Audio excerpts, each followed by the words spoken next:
Have you ever witnessed a moment so shocking that it flipped the balance of power in a single heartbeat? This is one of those moments. A woman stood inside a grand banking hall. Marble floors gleamed beneath her shoes, chandeliers sparkled above her, and the hum of business filled the air. Yet in the middle of it all, 2 security guards gripped her arms and marched her toward the door, as if she were nothing more than an intruder. She wasn't shouting. She wasn't resisting. She wasn't causing trouble. Her face carried only the faintest of smiles.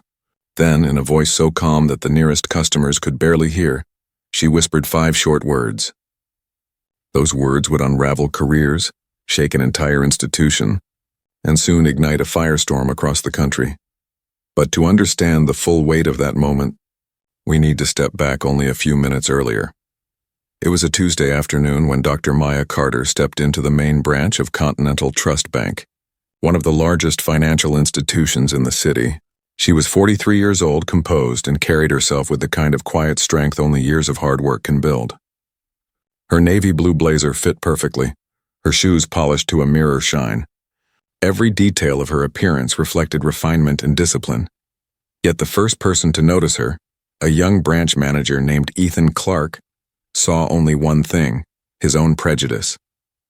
27, fresh from a graduate program and 3 months into his role, Ethan made a snap judgment the instant his eyes met Maya's. "This is a private institution," he said sharply. "You can't just walk in here and make demands." The words struck like a slap. A few customers turned to watch. Phones slid quietly out of pockets. Some already pressed record. Ethan didn't lower his voice. He wanted his words heard by everyone. "People like you need to know your place." The banking hall fell silent except for the faint clicking of cameras. A single sentence had lit the fuse of something much bigger than Ethan could ever imagine. Maya did not flinch. Her calmness was unnerving. Instead of answering, she placed a small leather case on the corner of his desk. "I'm here for routine business," she said. "Routine business?" Ethan laughed. The sound carried no warmth. "Right? And I suppose you've got an account here worth our attention?" He leaned back, arms crossed, towering above her. At over 6 feet tall, Ethan used his height like a weapon, his tone laced with superiority. The head of security, a veteran guard named Daniel Ruiz, shifted uneasily nearby. 15 years in the job had taught him to recognize trouble. This woman didn't radiate trouble. She radiated composure, the kind that made him doubt his boss's behavior. 3 customers openly recorded now. One of them, a young woman named Olivia Reed, whispered into her phone as she streamed live. "Are y'all seeing this? He's seriously out of line." Her viewer count began climbing rapidly. Ethan ignored the phones and pressed on. "Calm down, ma'am, before this escalates." "I haven't raised my voice once," Maya replied evenly. "But your posture tells another story." The assistant manager, Lena Cho, appeared from the back office, drawn by the commotion. She was loyal, hard-working, and eager to prove herself. But when she saw Maya's appearance, the cut of her jacket, the expensive leather bag, her instincts hesitated. Something about this customer didn't match Ethan's accusations. "Is there a problem here?" Lena asked carefully. "This woman claims she has business with us," Ethan declared. "No appointment. No documentation. Just barging in expecting special treatment." Maya calmly retrieved her wallet. Slowly, deliberately, she opened it, letting the light catch the edge of a sleek platinum card before slipping it back. The move was subtle but intentional. Ethan didn't notice. "Last chance," Ethan barked, raising his voice louder so the entire lobby could hear. "Leave now before I call real police." Olivia's livestream chat exploded. Viewers doubled, then tripled, outrage spilling into comments. Another man, David Harris, a local writer with thousands of online followers, had just walked in. He instantly sensed a breaking story and began filming too. The tension was thick enough to choke the air, and in the center of it all, Maya remained perfectly calm. She glanced at her watch as if she were measuring time itself. Then with quiet certainty she said, "I'll give you 2 minutes." 2 minutes. For what? Ethan smirked, confident this was her final bluff. He had no idea that in less than those 2 minutes his career, and his entire world, would be pulled out from under him. The room pulsed with silence after Maya's quiet warning. 2 minutes. The words echoed in the marble chamber, strange and unsettling. Ethan leaned forward, arrogance dripping from his smirk. 2 minutes for what? To call security on yourself? He motioned to Daniel, the guard. Do your job. Escort her out, but Daniel hesitated. His gut told him this wasn't a routine trespassing case. This woman hadn't raised her voice, hadn't made any threats, hadn't disrupted anything. She simply stood her ground with the poise of someone who knew more than she revealed. Lena fiddled with her tablet, trying to defuse the situation. Ma'am, maybe we can at least look up your account number. Maya smiled faintly. That won't be necessary. Ethan seized the moment. See, no account. No business here. Just another troublemaker wasting our time. That single word, another, hung in the air like smoke. The customers heard it. The live stream audience heard it. And they understood exactly what it meant. Olivia's stream jumped past 6,000 viewers. Comments flooded in, calling out Ethan's arrogance and bias. Some typed furiously, "This is insane. She hasn't even done anything." Others shared screenshots to Twitter and Instagram. The story was no longer contained within those marble walls. Daniel shifted on his feet. Sir, she's not doing anything threatening. Ethan waved him off. She's trespassing. Remove her, Olivia whispered into her phone. He's literally treating her like a criminal for existing while black in a bank. Her words fanned the flames of outrage as thousands more tuned in. In the center of the storm, Maya didn't move. She didn't raise her voice. Instead, she reached into her purse once more. This time, her fingers closed around a sleek black phone with a custom case engraved with simple initials. MC. The room seemed to lean closer. She dialed a number with deliberate calm. The call rang once before a deep voice answered. James. Her tone was low but carried unshakable authority. Code 7, Continental Trust Downtown Branch. Effective immediately. She ended the call in less than 20 seconds and slipped the phone back into her purse. Ethan barked out a laugh, though the sound was thinner this time. Who exactly did you just call? Your lawyer? No, Maya said evenly. Someone who works here. For the first time, a ripple of unease crossed Ethan's face. The clock ticked. 90 seconds left. The atmosphere in the bank shifted. What began as a spectacle of humiliation was becoming something else entirely. Every passing second drew more eyes, more recordings, more anticipation. David, the writer, leaned closer to his phone. Folks, we're watching a live case of bias and abuse of power. But something tells me there's a twist coming. His instinct was right. Ethan tried to cover his nerves with bravado. He dialed corporate security himself, pacing behind the desk. Yes, confirm if there's any VIP expected today. We have a situation. Lena stole a glance at Maya, then back at her tablet. Something gnawed at her. This customer didn't act desperate or afraid. She acted like a person counting down to something inevitable. The seconds bled away. 60 seconds now. 60 seconds, Maya said softly, checking her watch again. The crowd buzzed with whispers. What was going to happen when the clock struck 0? At that exact moment, Lena's tablet chimed with a message. She glanced down and froze. It was from James Morgan, the regional vice president himself. Emergency at Downtown Branch. En route immediately. Do not escalate further. Her eyes snapped up to Maya, realization dawning. Ethan, she whispered urgently. I think we... But her warning was drowned by the echo of heavy footsteps charging across the marble lobby. Every head turned. The crowd parted as a man in a gray suit, slightly disheveled from running, burst through the entrance. James Morgan, regional vice president for Continental Trust, rarely hurried anywhere. Yet here he was, flushed, breathing hard, scanning the crowd. When his eyes locked on Maya, his face shifted instantly from confusion to dread. Dr. Carter, he gasped, voice trembling with both relief and terror. I am so deeply sorry. The name struck like thunder. Phones caught every angle of Ethan's face as the realization washed over him. Maya Carter wasn't just a customer. She was the founder, the chief executive officer, and the majority owner of the very bank he had just tried to throw out. The moment James Morgan uttered her name, the air shifted. It was as though the marble walls themselves understood the gravity of the truth.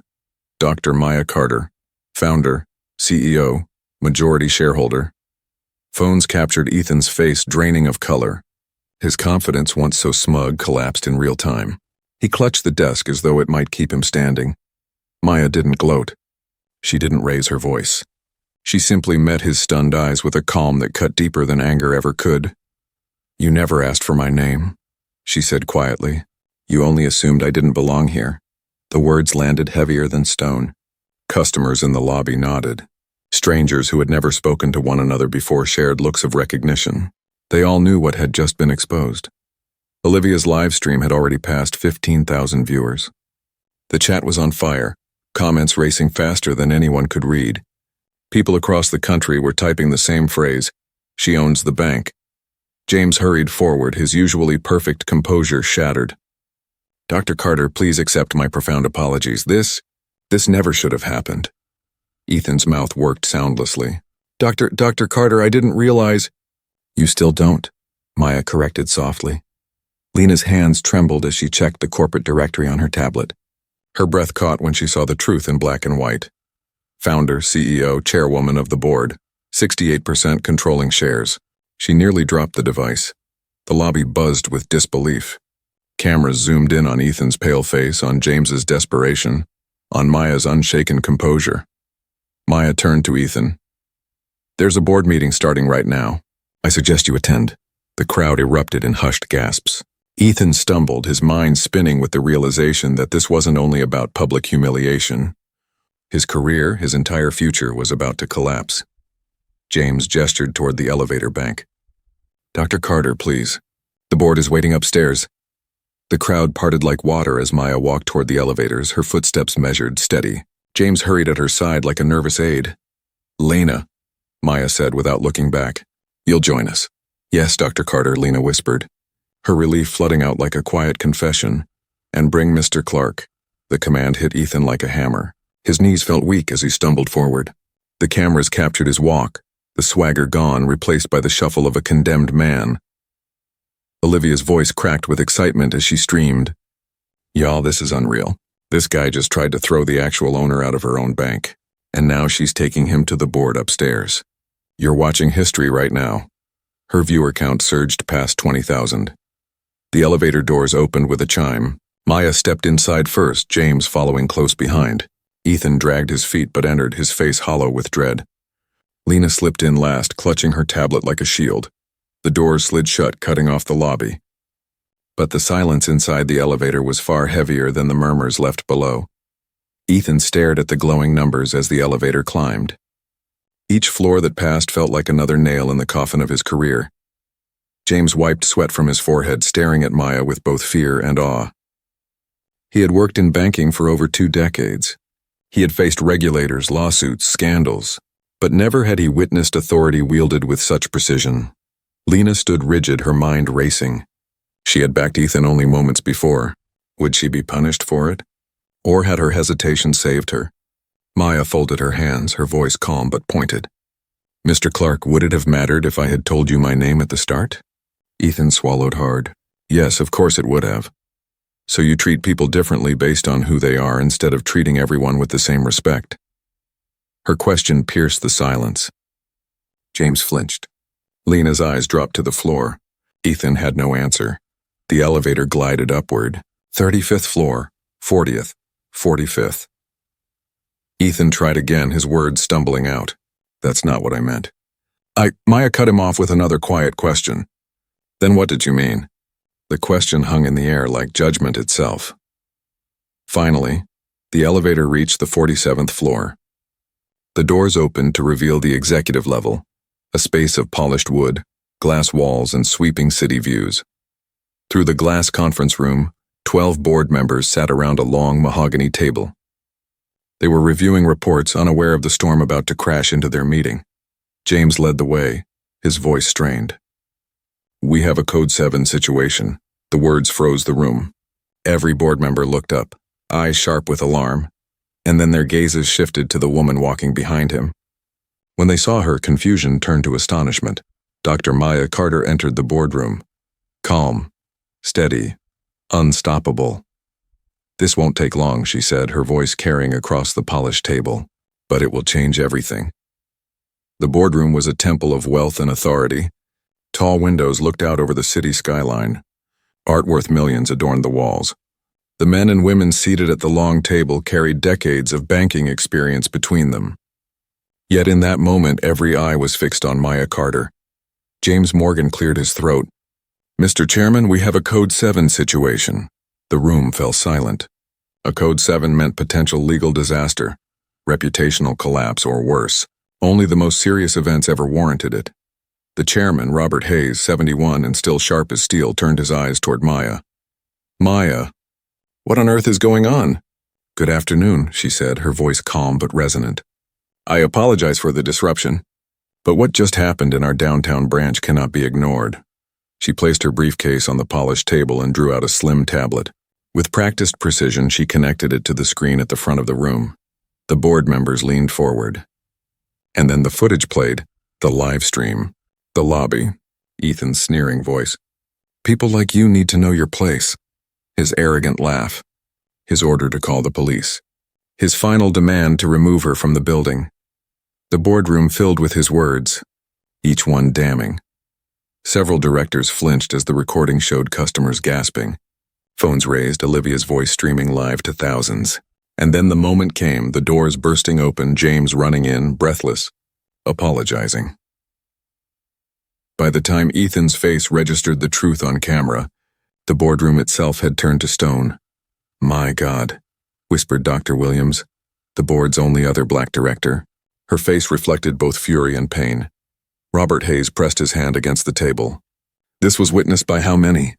"Nearly 200 in the lobby," Maya replied, "and more than 50,000 live viewers across platforms."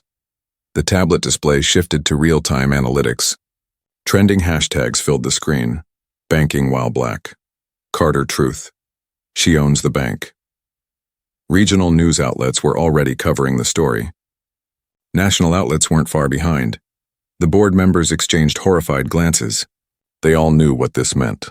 Lawsuits, investigations, potential collapse of customer trust. Maya turned toward Ethan for the first time since entering the room. "Mr. Clark, would you like to explain your actions?" Ethan's lips parted, but no words came out. His throat bobbed as he swallowed. I made a mistake." Maya's eyes did not soften. "What mistake exactly?" "I didn't recognize you," he stammered. "Try again." Silence wrapped the room. Ethan's face flushed. "I made assumptions. Based on what?" He looked at the floor. The silence was suffocating. "Based on what, Mr. Clark?" Maya pressed. Finally, with a voice thin as paper, he whispered, "On who I thought belonged in the bank." The confession struck like a hammer. Dr. Williams leaned forward. "Are you saying you judged Dr. Carter because of her race?" Ethan's silence was enough. The boardroom erupted into murmurs. Some members shook their heads in disgust. Others scribbled frantic notes. Maya clicked to the next slide. Her corporate charter appeared, highlighted with a clause she had written herself over a decade ago. "Zero tolerance for bias-based customer service. Policy 847. Mr. Clark's behavior not only violated our values," Maya said evenly. "It exposed this institution to civil rights lawsuits, regulatory investigations, and catastrophic reputational damage." The board members paled. General Counsel Marcus Reed scribbled furiously. "Potential exposure, 8 figures easily," he muttered. But Maya raised a hand. "I am not here to destroy careers or extract damages." The room stilled. "I am here to ensure this never happens again." She advanced the presentation. Detailed proposals filled the screen. Mandatory bias training, diversity audits, real-time monitoring systems to flag discriminatory interactions. "This is what I call the Carter Protocol," she said. "It addresses unconscious bias at every level of customer interaction." "Implementation begins now." One director raised a tentative hand. "And what about Mr. Clark?" Maya turned her gaze back to Ethan. "He has a choice. Immediate resignation with severance, or termination for cause with nothing." Ethan sagged in his chair. "I'll resign." Maya shifted to Lena. "You, Ms. Cho, your hesitation earlier showed that you can learn. You'll undergo training and serve a probationary period. I expect better from you." Tears pricked Lena's eyes, but she nodded gratefully. The board sat in stunned silence. Maya straightened. "I will need unanimous approval for these reforms within 30 days. And I will need a public statement affirming our commitment to equality." Robert Hayes met her gaze. He had mentored her once, back when she was just another ambitious banker, clawing her way upward. Now she stood before him as the woman who saved and owned the very institution. The vote was unanimous, but the story was not over. Outside the boardroom, news alerts were already flashing. Screenshots and clips had spread like wildfire. The world was watching not only Ethan's downfall, but how Maya Carter would lead through it. The vote was barely finished when the first notifications began buzzing across the directors' phones. News alerts, social media mentions, video clips spreading faster than wildfire. Within minutes, banking while black trended nationwide. Journalists were already dissecting every second of the live stream. Commentators were calling it a defining moment of corporate bias exposed in real time. James Morgan looked pale as he whispered to Maya, "CNN just called communications. They're running it within the hour." Maya was unfazed. Expected. She advanced her tablet again, this time revealing projections. Civil rights lawsuits, regulatory investigations, reputational damage, loss of market share. The numbers were staggering. The directors shifted uncomfortably in their seats. But, Maya continued, her tone sharp, with full implementation of reforms, that risk shrinks drastically. Instead of being remembered as a bank that discriminated, we become the bank that led the industry into the future. She clicked again. Charts filled the screen. Revenue potential, new account growth, untapped minority business markets worth billions. One director, Samuel Price, leaned back and exhaled slowly. "This isn't just ethics. It's strategy." "Exactly," Maya said. "Integrity is not a cost. It's an advantage." The room stilled at her words. Meanwhile, the outside world roared. Olivia's live stream crossed 70,000 viewers. Her comment section was a frenzy of outrage, relief, and admiration. David Harris posted his first article. Bank manager humiliates customer. Turns out she owns the bank. The headline alone gained thousands of shares within minutes. Downstairs, the lobby buzzed like a hive. Customers who had witnessed the confrontation whispered to each other, stunned that they had seen history unfold. Clips spread across TikTok, Twitter, and Facebook. Each angle of Ethan's arrogance became another viral punch, but Maya wasn't finished. She turned back to the board. "We will announce these reforms publicly tomorrow. No deflection, no excuses. Transparency, accountability, and action. That's how we win trust back." Robert Hayes studied her with something like pride. "You've turned a disaster into a transformation. You always were 3 steps ahead." Maya allowed herself the faintest smile. "This isn't about being ahead. It's about being human." By the next morning, the news cycle had exploded. Headlines blared across every platform. Clips of Ethan's words played on repeat. Commentators debated corporate accountability. Civil rights leaders praised Maya's response. At 10 o'clock sharp, a press conference began. Cameras flashed as Maya stood before the microphones. "Yes," she said, her voice carrying steady across the crowded hall. "This institution failed yesterday.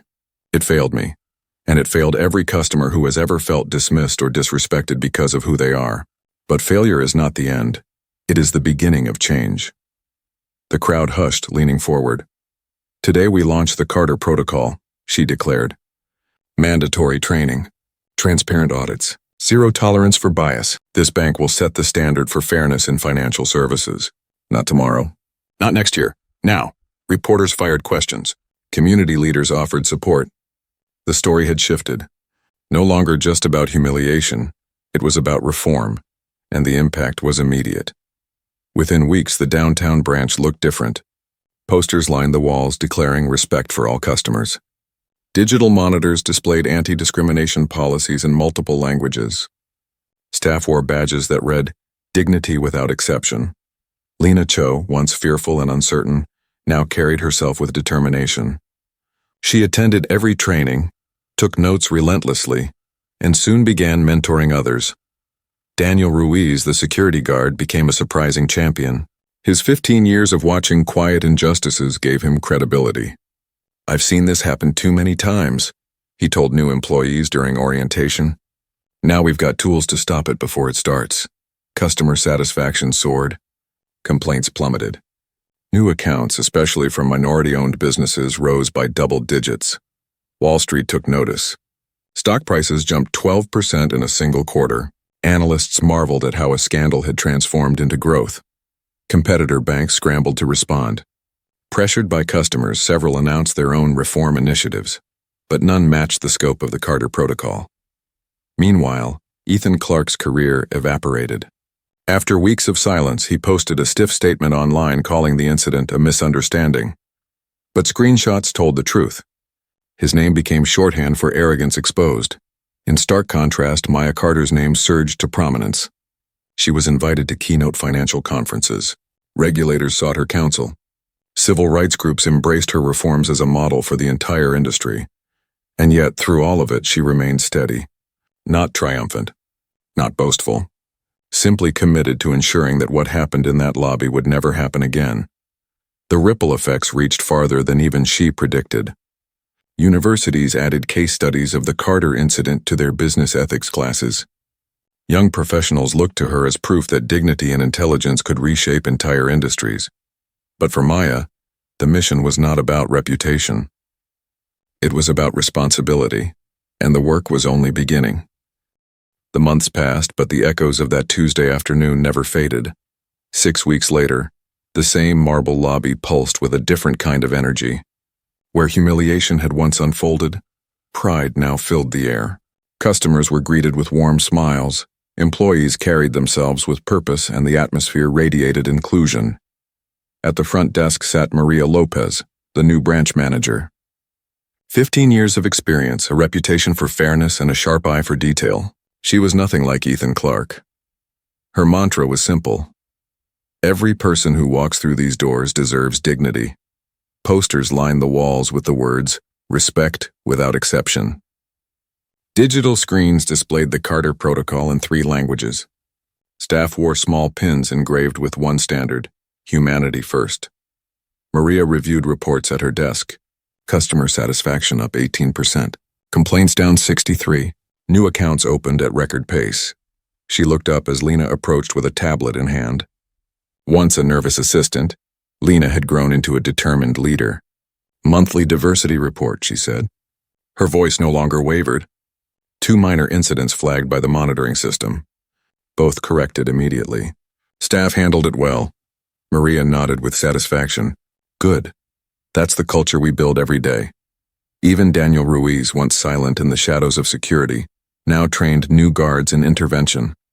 He spoke with conviction during staff orientation. Bias doesn't disappear by ignoring it. It disappears when we confront it. The Carter Protocol isn't a rule book, it's a shield for everyone. The transformation was real. Customers noticed it. Communities noticed it. And the nation noticed it. Articles in Forbes and the Wall Street Journal praised Continental Trust for turning shame into strength. Business schools used it as a case study in leadership. Conferences invited Maya Carter to share her vision. Meanwhile, Ethan Clark's name became a cautionary tale. After months of unemployment, he found work in a small credit union far from the city. But his reputation followed him like a shadow. Online searches told the story he wished he could erase. Eventually, in a surprising twist, he enrolled in graduate studies on diversity and inclusion. In an article he wrote months later, he admitted, "I cannot undo what I did, but I can ensure others learn from it." 1 year later, the lobby of the downtown branch looked almost unrecognizable. The chandeliers still sparkled, the marble still gleamed, but the culture was transformed.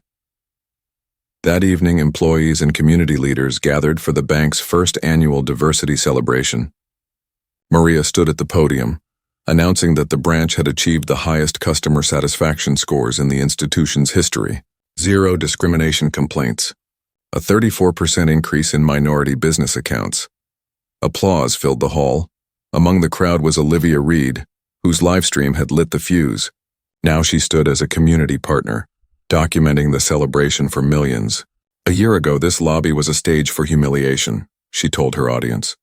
"Today, it's a symbol of what happens when dignity wins." Daniel addressed the gathering next, his deep voice carrying conviction. "Silence enables discrimination. Speaking up prevents it.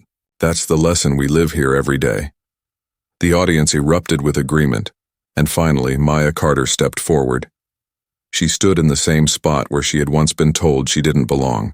The memory lingered, but the transformation around her was undeniable. "This institution once failed," she said, her voice steady, "but failure gave us a chance to grow. What began as an insult became an opportunity. What began as arrogance became a movement. And what began as silence became a voice heard across the nation." The room was silent, hanging on her every word. "We are not finished. The Carter Protocol is spreading. 17 banks have adopted it. Regulators are studying it for national standards. And still, we must push forward. Because dignity is not a goal we achieve once. It is a practice we live every single day. Thunderous applause shook the room. Through the tall windows, the city stretched out below. Streets bustled as usual, unaware that inside this building history had just been rewritten once again. The humiliation of one moment had become a blueprint for reform. The arrogance of one man had ignited a revolution of respect. And the composure of one woman had reshaped not just a bank but an entire industry. Sometimes the most powerful revenge is not anger. Sometimes it is transformation. Sometimes the greatest victory is not proving someone wrong. It is proving what's possible when dignity refuses to bend. And Dr. Maya Carter had done exactly that.